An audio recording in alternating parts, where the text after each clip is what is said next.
செய்திச் சுருக்கம். உள்நாட்டுச் செய்திகள். எதிர்வரும் 5 வருடங்களுக்கான தேசிய ஏற்றுமதி அபிவிருத்தி திட்டம் கொழும்பில் இன்று உத்தியோகபூர்வமாக வெளியிடப்பட உள்ளது. வளமான நாடு அழகான வாழ்க்கை என்ற அரசாங்கத்தின் உத்தியோகபூர்வ கொள்கை பிரகடனத்துக்கு அமைய ஏற்றுமதியை அடிப்படையாக கொண்ட நிலையான பொருளாதார வளர்ச்சியை நோக்கி நாட்டை இட்டுச் செல்வதே இந்த மூலோபாய திட்டத்தின் முதன்மை நோக்கமாகும். வெளிநாட்டுச் செய்திகள்.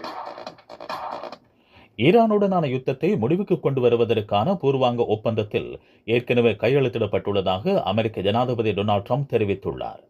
இந்த வரலாற்று முக்கியத்துவம் வாய்ந்த உடன்படிக்கையின் விவரங்கள் மிக விரைவில் பகிரங்கப்படுத்தப்படும் என அமெரிக்க ஜனாதிபதி சுட்டிக்காட்டியுள்ளார்.